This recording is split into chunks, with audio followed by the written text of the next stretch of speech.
Sharks मुझे भूल गए क्या? मैं अगर आज यहाँ हूँ तो सिर्फ आपके कारण। शार्क टैंक इंडिया सीजन 2 में जब मैं आया था तो आपने मुझ पर इतना भरोसा दिखाया जितना भरोसा शायद मुझे खुद अपने आप पर भी नहीं था। आपने मुझे अपने हक के लिए लड़ना सिखाया एंड उसी भरोसे ने मुझे कॉन्फिडेंस दिया कि फाइनली मैं अपने लिए कुछ कर पाऊं। शार्क टैंक इंडिया में ये मेरी सेकंड इनिंग है। What? पिछले सीजन में तो मैं बैकफुट पर खेल रहा था, पर इस सीजन में मैं फ्रंट फुट पर खेलूंगा अपना खुद का ब्रांड लेकर। नमस्ते शार्क्स, मैं हूं आशुतोष रॉय। मैं बिहार के एक छोटे से शहर समस्तीपुर से बिलोंग करता हूं और मैं अपना ब्रांड लेकर आया हूं ऑफ मिंट। ऑफ मिंट एक unisex multi category fashion brand है जो स्टाइलिश कपड़े बनाती है। वो हाई स्ट्रीट फैशन को अफोर्डेबल एंड एक्सेसिबल करती है। हमारे पास शार्क्स एक वाइड वैरायटी ऑफ प्रोडक्ट्स हैं, as you can see, from jackets to dresses to T shirts to accessories. आगे जाकर हम बैग्स, परफ्यूम जैसे एक्सेसरीज को भी लॉन्च कर ऑफ मिंट को एक कंप्लीट फैशन का इकोसिस्टम बनाना चाहते हैं। सीजन 2 का एपिसोड जब लाइव हुआ तो मुझे 500 से ज्यादा कॉल्स आए पूरी दुनिया से बिजनेस कोलैबोरेशंस के लिए।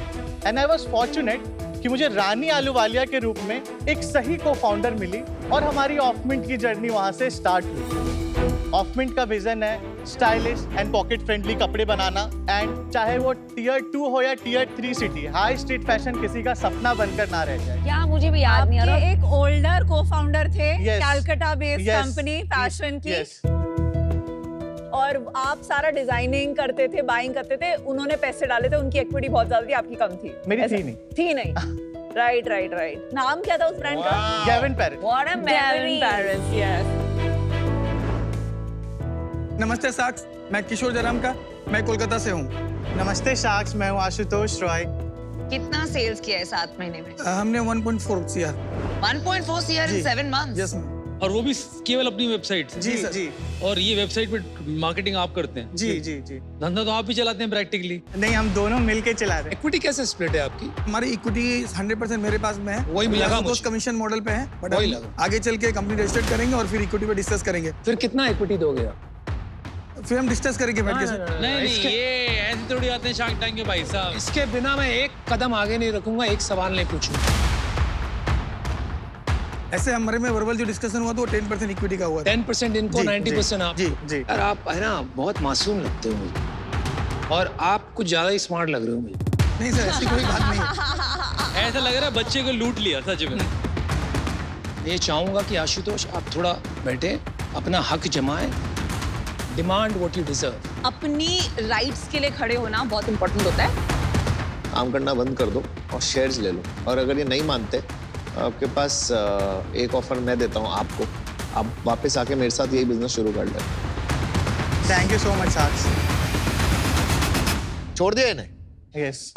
कब छोड़ा आपने, क्या हुआ उसके बाद? आपने एडवाइस दिया, वो मेरे लिए काफी ज्यादा। क्या एडवाइस दिया था इन्होंने? सर, मेरे को इन्होंने बोला आपके पास ना इक्विटी है, आप सारा काम देख रहे हो, सो अमन ने मेरे को ऑफर किया कि आप मेरे से 50 लाख ले लो और आप अपना बिजनेस स्टार्ट करो। और सर ने और मैम ने सबने मेरे को समझाया था कि अपने हक के लिए आप लड़ो। तो वो चीज़ें मेरे दिल में थी, वो कॉन्फिडेंस मेरे में आया कि नहीं, I can do better something. And shark tank का एपिसोड आने के बाद लाइफ में कुछ ऐसा फेज आया जिसके बाद मेरे को लगा कि नहीं, this is the right time कि मुझे इसको अब करना चाहिए। क्या फेज आया बताओ थोड़ा। Actually I lost my father same day जिस दिन शार्क टैंक एपिसोड आना था। Oh my God. Train accident. Oh my God. Oh my God. So हमारा प्लान था कि हम साथ में देखेंगे। सुबह मेरे को टीम की तरफ से कॉल आया कि आज आपका एपिसोड आने वाला है, एंड आधे घंटे बाद मेरे को पुलिस का कॉल आया कि we found your father on this railway station. Oh my god. तो 1 महीने तक पिच नहीं देखा। दैट इज क्रेजी, रोंगटे खड़े हो गए। Life is hard man. तू ठीक है? हाँ, मैं ठीक हूँ। आपने देखी फिर फाइनली पेज देखी? हाँ, मैंने देखी। तब मुझे दोबारा से वो चीज़ें इटरेट हुई कि मुझे अब कुछ अपने लिए करना है। जब पापा थे तो मस्ती मजाक चल रही थी, करियर में इतना ज़्यादा फोकस भी नहीं था, जो चीज़ें अच्छी लग रही थी कर रहा था, एक रिस्पॉन्सिबिलिटी वाली फीलिंग नहीं थी उस टाइम पे। पर उसके बाद अचानक से पूरी फैमिली की जब आपके ऊपर रिस्पॉन्सिबिलिटी आ जाती है, तो आपको कुछ सॉलिड डिसीजंस लेने पड़ते हैं लाइफ में absolutely. End of minute is that decision. Unbelievable. Ashutosh, जब तुम वापस गए तो Yes. योर फाउंडर जो आपके साथ आए थे यहाँ पर, तो कुछ इक्विटी की बात हुई? नहीं, इक्विटी का ऐसा कुछ हुआ नहीं था। नहीं की, वो देना ही नहीं चाहते थे। चलो, तो हमने अच्छा पढ़ लिया उनको, and we are so glad and happy Thank you. कि you have landed on your feet and you back at Shark Tank. Thank you. ये जो मंच है ना, लोग इसे फंडिंग का मंच देखते Yes. हैं, राइट? लेकिन आपके जरिए ये मंच और बड़ा बन गया है, जी। क्योंकि ये जो जर्नी है ना लाइफ की, this is not just about funding, this is about life journeys. So great work, great courage. Thank you. Let's move on.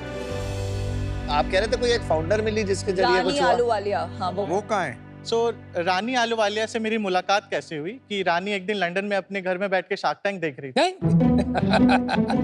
Die hard fan है, तो उन्होंने अपने पीए को बोला कि आशुतोष को कॉल करो। पीए को? हाँ। क्रेजी। तो रानी लंदन से आई फ्लाई करके इंडिया। वाओ। मेरे को लगा कि मेरे को इनके साथ काम स्टार्ट करना चाहिए। उनका भी विजन था कि उनको इंडिया में कुछ स्टार्ट करना है और मेरा था कि मेरे को फैशन ब्रांड करना है। तो फिर हम दोनों का एक वहाँ से हमने ऑफमिंट की जर्नी स्टार्ट की। वो अभी आपकी को-फाउंडर है Yes, कि मेरी इन्वेस्टर co-founder है? मेरी तो co-founder। उनको लाए नहीं आप? एक्चुअली रानी लंदन में रहती हैं Okay. और उनकी उम्र 62 साल से ज्यादा है। Oh, okay. और वो अभी थोड़ा अनईजी फील कर रही थी आने में, but she is die hard fan of Shark Tank India. वो कोई भी एपिसोड मिस नहीं करती है and she was very excited for coming, but उनके डॉक्टर्स ने रिकमेंड किया कि अभी आप इतना बड़ा ट्रैवल मत करो।